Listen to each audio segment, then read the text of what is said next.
What is up, everybody? It's your boy, Phil Shocker, the 96 Hedgehog here with our PSBA draft analysis. That is right, your boys are back in PSBA where we finished in third place last season. We sadly lost out to Toxic Stall, but in regards, this was still a very, very tough matchup against Ryan. And I kind of saw ways I could win, but there were just ways I also couldn't win. But I hated the way we went out. So you know what? We're coming for a vengeance. We're coming back, and I think we have a decently good team to do so. But if you guys can, hit that like button. If you haven't already, subscribe to join the Phil Strucker crew today because you'll be thrilling with the king of the crew. And I'm pretty excited for our pick. This is a league of 16 coaches, 8 coaches in each division. You will face each coach like guaranteed of 8 weeks plus one coach that you either rematch or one coach you will be facing. Or I believe it's 6 weeks of the divisions and then 2 coaches from crossover division, I believe. So, let's get into the draft. It is 16 people. We were actually picked 7. So, basically, dead set in the middle. 7 through 9, I think, is pretty much the middle right there. And I got a lot of broken things.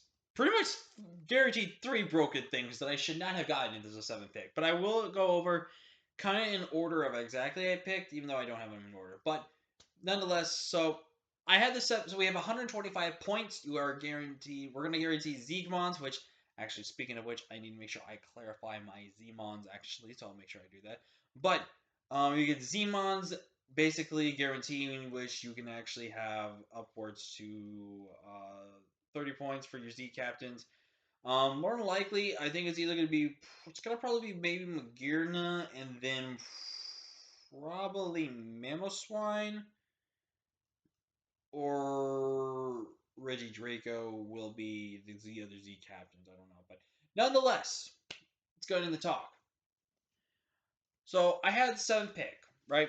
And there was something that I'm a little surprised made it to me, but it made sense with national deck rules. We are playing with Legacy, so Hidden Power is allowed, just to make sure you know that as well. And so I'm thinking to myself, okay, I want to get a good budget round 1 pick. So I'm thinking, okay, what's a great budget round 1 pick for me to get? And a little surprisingly, what came down as a good budget round 1 pick to me, I got Spectrier as my first pick. We're gonna name it Pegasus because of Yugi boy, would you care to enter the Shadow Realm? He's just one of the most famous Yu-Gi-Oh characters out there. I almost wanted with a Yu-Gi-Oh theme almost there, and then also with a Danny Phantom theme. But we're going with some random names here. But we got Pegasus Spectrier here. This thing is busted broken with base 145 special attack, base 130 speed. This thing is one of the fastest Pokemon in the metagame out there. That there is one problem with having a Spectrier. You are limited to a potential hex set. You are limited to pretty much just Ghost Stab. And if you want to pretty much be offensive, you have to run Nasty Plot, Shadow Ball, and or Hex, depending on if you're a Will-O-Wisp set. Mudshot for any potential mons that you want to deal with. And Dark Pulse. That's it. But it does its one job very, very well in just being a pure offensive breaker. And I want to see which of the horses are the worst. As you can tell, I am using both horses in different leagues. So in the end of each league, or after pretty much up to the end of one and then end of two, I will personally give out which horse I think is definitely the more broken and definitely the one that's had to be chose to be banned. I'll give up. But nonetheless, this also has Grenade, which is one of the very few mons to have a special Moxie boost. The only other mon I believe they have a special Moxie boost is technically Magirna, which we'll talk about that later. But yep, really like it, Pegasus. We have Psba. Now I want to say this right now. I obviously made transactions. You haven't noticed. I made transactions, and they're actually the last 4 picks. The original 6 you see here are the original 6 I did draft. But Necrozma, I got round 10. I got round 10 Necrozma. How is that even possible?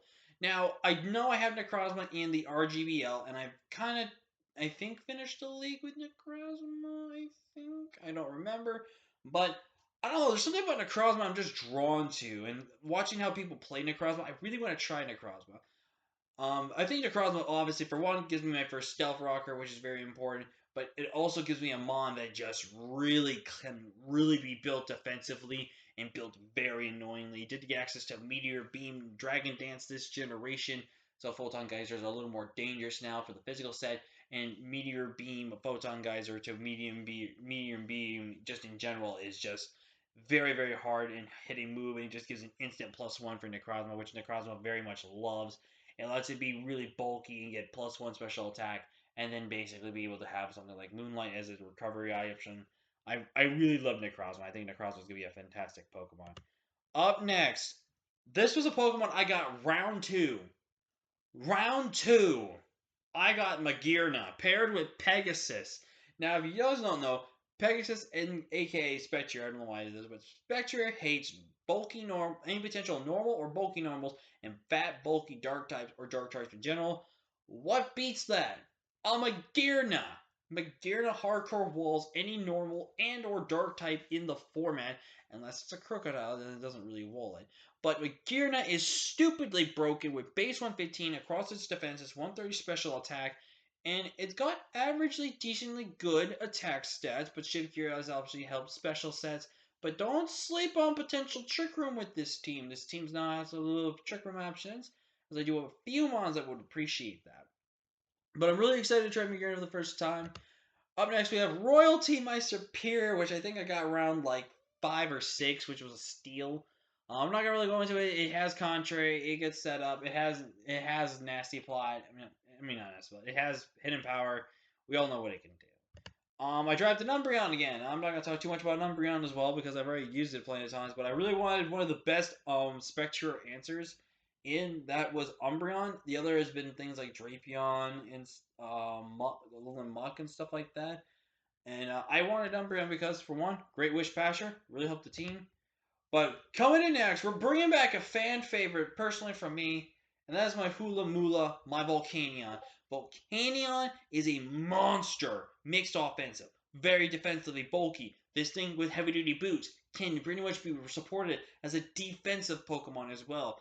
And it gives me a water immunity, which is very, very huge, but also picks me up a fire type that is very, very important enough to also be able to beat certain other mons in the format, which I think is very, very important for my team as it's not a lot of times I could really do good with because of the fact that during this draft I really struggled versus getting good fire types, good dragon types, and stuff like that. So now we're going to my transactions. I had originally Mega Ampharos. I swapped it out for Bolt my Mega Manectric. Now, why did I go Mega Manectric? I was originally going to go Mega Manectric, but then I messed up and got Mega Ampharos, which would not have still changed this up. It would have just made me have to think of giving me another dragon and stuff like that. But basically, what Manectric gave me was more speed. It gave me base 135 special attack, more special offense, which is very, very good for my team because my team is going to be a little more about mixed balance on offense. Not too much defense, but really good, reliable defense nonetheless. But this also gives me an Intimidator, which is also really good. Give me free momentum, and Volt, which is really great as well. I just generally think that Mega Man with Hidden Power back is going to be a great mon. Up next, we have Big Dirty Mamoswine, baby.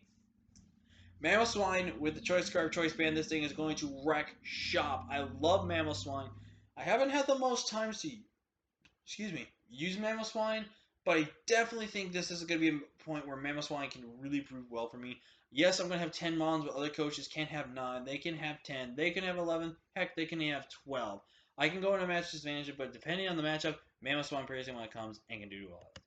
Up next, we have Muck, and I have kind of used Muck a little bit. I have loved Muck a lot. Muck is really, really good as a good defensive Assault Vest user, a really good physically defensive check as well with curse sets. Muck also providing Poison Touch is really, really great because it can poison anything really I want. It's also giving me another phenomenal Trick Room user. So you can see where the Trick Room aspect builds in now. And I just think Muck can do a lot of good. And plus, it gave me a Grounded Poison, which I desperately needed for my team. And last but not least, but give me your energy! Regidrago, baby. I want to try him out. I want to try Reggie. I like he out soon as well. But Regidrago I wanted to pick because it's thumbnail, yeah. And I really wanted a dragon to finish on my team, and this is the best one. Like, comment, share, subscribe. PSB, let's go, baby. Like, comment, subscribe.